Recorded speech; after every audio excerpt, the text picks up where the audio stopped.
So he blesses to generations and generation. When you look at the first in the line of such blessing, you still find it is the father.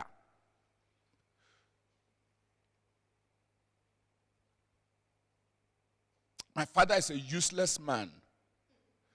He's still the one carrying what it takes to make you. My father is a wicked man. See what you can do to win his heart. Because the covenant of God for your greatness and for your future,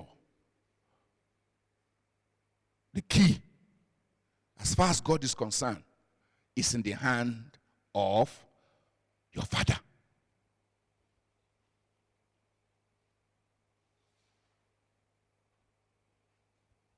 Much later on, fathers are advised not to provoke their children and so on and so forth. But sir, if you provoke your father and they say something negative about you, it will take a superior father to cancel it. I mean, for example, just an example, if your father say, or not your father now, let me just put it this way. If a father, let's put it that way, say to his child, you will not prosper. And the father of that father is alive. You go, that's the grandfather now. So that child or that fellow now goes to his grandfather. And the grandfather say, you will prosper. It nullifies what father say. Why? Because the power that father has to make that pronouncement derive from his own father. Are you following me? If his own father did not release it to him, he won't have anything to release to his children. So when you still have your grandfather around, you are blessed. Oh. Because if father say anything bad, just go to the father of father. And he will undo it. Because father is a custodian. That's the first father before this father. So if this father says something and that bigger father says something different, it is what that other bigger father says that we hold. God said to Abraham, my covenant is between you and me. And then from you, it goes down to other people. So even if your father has said some things and your grandfather is around, you are safe. Just go to grandpa and get him to say something better. But if grandpa is not there, then you need another father. And that's where we can now begin to look for a more senior or superior father. We will come across that a little later. That's where spiritual fathers come in now. Because all of these things also have spiritual dimension. They have spiritual dimension since they were established by God. So that brings in the spiritual dimension of the whole thing. So the number fourth thing we're saying, therefore, is what is father or who is father? Father is a bearer or point of contact for the continuation of the covenant of blessing. So those of you who want to jump out to do something without your father's blessing, you are missing something. You're missing something. It's not that you won't make it on your own. but you probably will struggle much more than you should have struggled if you had connected with the covenant that is flowing down through Father. Another thing we can see from Genesis chapter 17, in line with what we are saying, is that Father is the one who set the agenda for our walk with God. Father is the one who set the agenda for our walk with God. God said to Abraham, walk before me and be blameless. So Father walks before God and he is blameless, and others follow in the walk of the Father. It is very, very, very rare to find a situation where Father is not walking with God and the children will just grow up walking with God. Very rare. Very, very rare. Because Father set the agenda. Sometimes you can find situation where Father doesn't want to walk with God, but he tells the children, you can walk with God. So he has given his permission. So you find some parents will take their children to Sunday school, but they themselves will not go. Without they even taking them there, those children won't know anything called Sunday school, for example.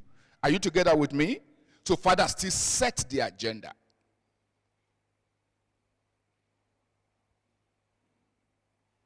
When you find a family where Father is burning for God, nobody in that family will be cold for God. But when you find a family where Father is cold for God, mother will need extra fuel to be on fire for God. Father set the agenda. So God knew Sarah was there.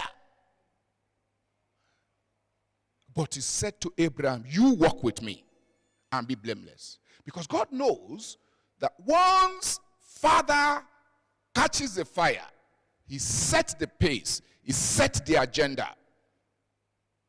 And all others will follow. It is not really true to say that, well, I'm zealous, but when I got married, my wife put cold fire. Your wife didn't put cold water. You decided to be cold and use your wife as an excuse. The day you wake up again, your wife will not have any problem following you. Father set the agenda. So when, as a man, you are raising a family and you see your children are not godly, are not doing the things, before you begin to blame everything on the society, on the government, look inward. Am I truly walking with God myself? If I am not walking with God as Father, I am not setting the agenda the way God expects it to be. I am the one who sets the agenda of a walk with God. And once I set the agenda, everybody who wants the blessing of that covenant will flow in. Anyone who doesn't flow in is walking out of the blessing and the covenant. Now, it is possible that Father will set you, put you on the path, and you even do faster and better. That's good, great. But from the very beginning, Father sets the agenda.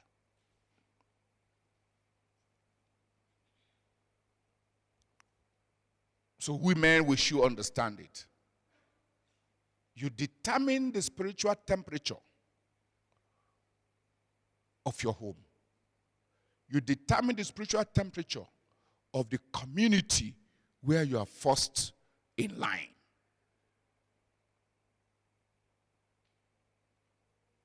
Come to think of it, no matter how zealous a woman is for the things of God,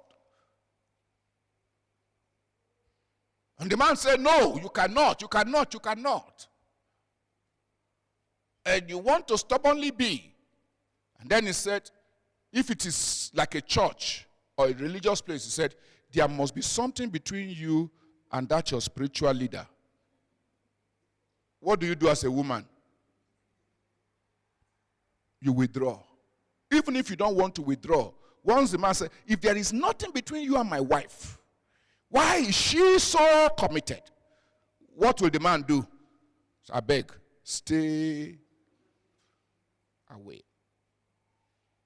The man sets the pace. If the woman will say something like that, you must be going out with that woman. You must be doing it. Say, so what? If you don't like again, pack and go. And you don't want to pack and go, what do?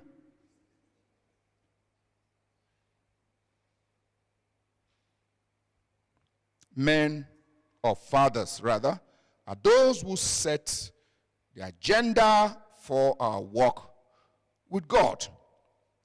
Now, another thing we can speak from Genesis chapter 17 is that father is not limited by age. Father is not limited by age. God said to Abraham, Genesis 17 verse 4, behold, my covenant is with you, and you shall be a father of many nations. And then in verse 5 he said, no longer shall your name be called Abram, but your name shall be Abraham, for I have made you father of many nations. You shall be father, I have made you father. So Abraham did not become father at 99. He had been father before he was 99. And then at 99, God said, you shall be father. So God was saying to someone who was already a father, you shall be father. And that gives us an idea that it is not about his age. No. It's not about his age. Is he the first in line? Is he truly a custodian? These are questions we should be asking ourselves. Is this man setting the agenda for our walk with God? Then his father, no matter his age, his father.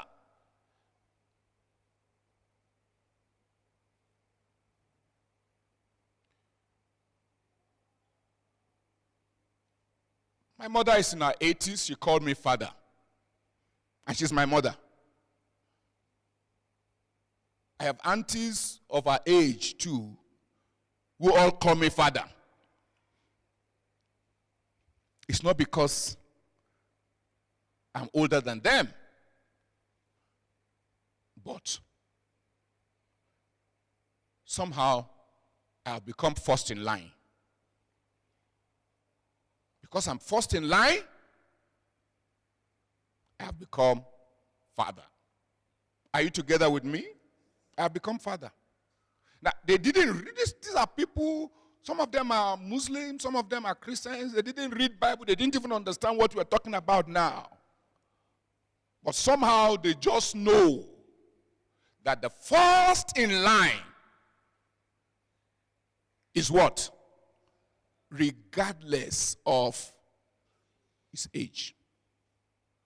If you are first in line, you are father.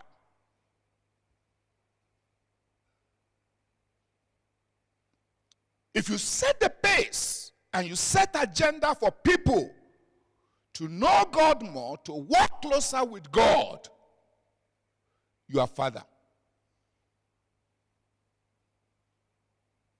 If you're a custodian of values, you're a custodian and a groomer to maturity of people, you are father. So age is not what limits it. No.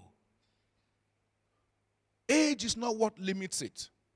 So if you are like me, of the story I told you at the beginning, and you're wondering why people are not calling you father, you should be asking yourself, have I demonstrated that I'm the first in line? Have I demonstrated that I'm a custodian, a good custodian? Am I setting agenda? Now, it is for these reasons, too, that we call those who lead us in spiritual things father, regardless of their age. So when among our elders here, people call me father, it's not that, there's one of our elders who will greet me in a very special way, and she will tell me, it is not your age. It is God and the things you are doing.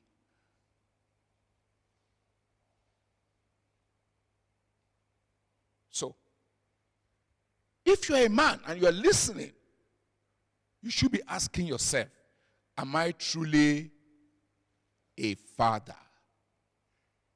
Because even if they call you father, and you are not really a father indeed, something is missing. The last point I want to point your attention to, still from Genesis chapter 17, verses 1 to 5, is that father is not determined or limited by the number of biological children.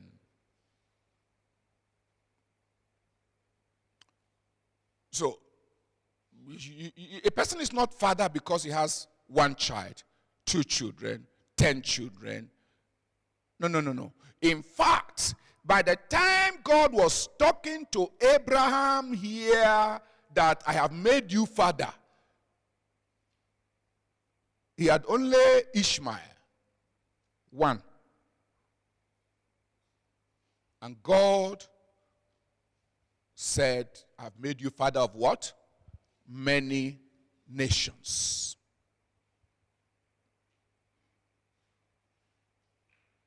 And if you probe a little further, you will discover that he had been a father even before he had Ishmael. So we don't say that because someone does not have a child, then is not qualified to be a father. No. Those are the things we should be looking at. If they fit those things, then they're father. They're father. And it is in the light of these that it is possible for a man to have 3 children biologically and yet be father to thousands of people.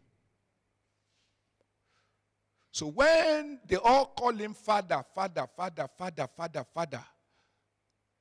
they are not talking only about biological father, meaning his direct biological offspring. what makes father is not just giving birth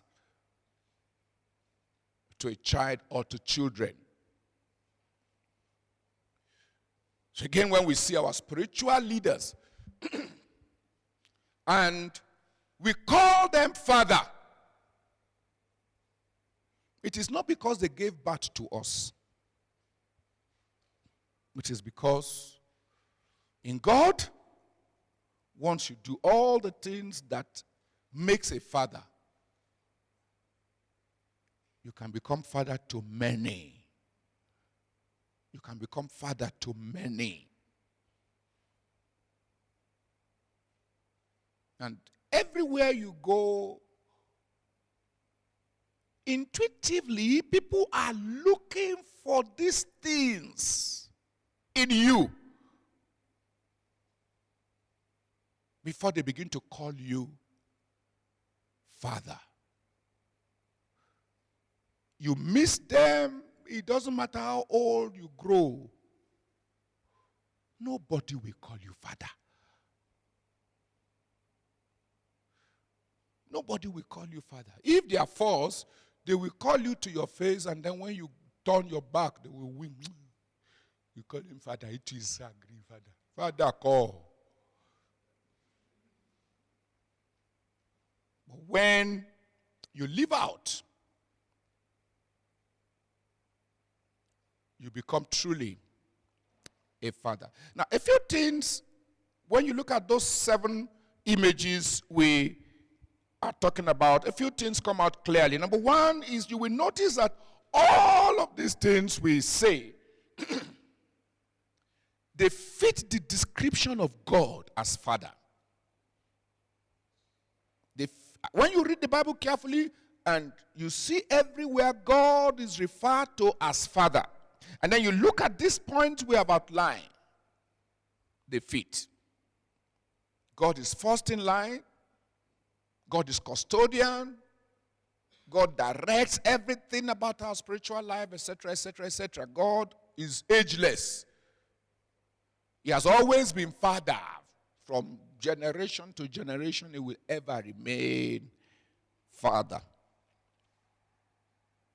Of course, God is father of all. White, black, yellow, short, tall, fair, dark. Secondly, you also see that father is about who you are and what you do. Father is about who you are and what you do. And the two go together. We had said that father is identified with the male gender. But it is not every person who is a male that grow to become a father. You must also do what is expected of those male that will become father. Be the first in line. Set a good agenda of taking people to God or your family or community to God. Be a model, be a custodian. Demonstrate that you are a custodian. So, father is about who you are and what you do.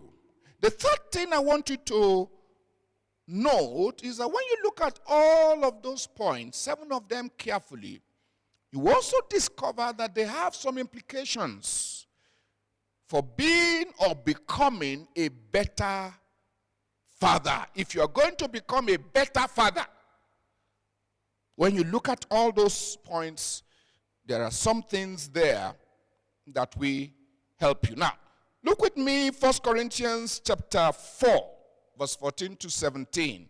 1 Corinthians chapter 4, verse 14 to 17. 1 Corinthians chapter 4, verse 14 to 17. That's a very good passage that will help us to see some of the things that will make a person become a better father?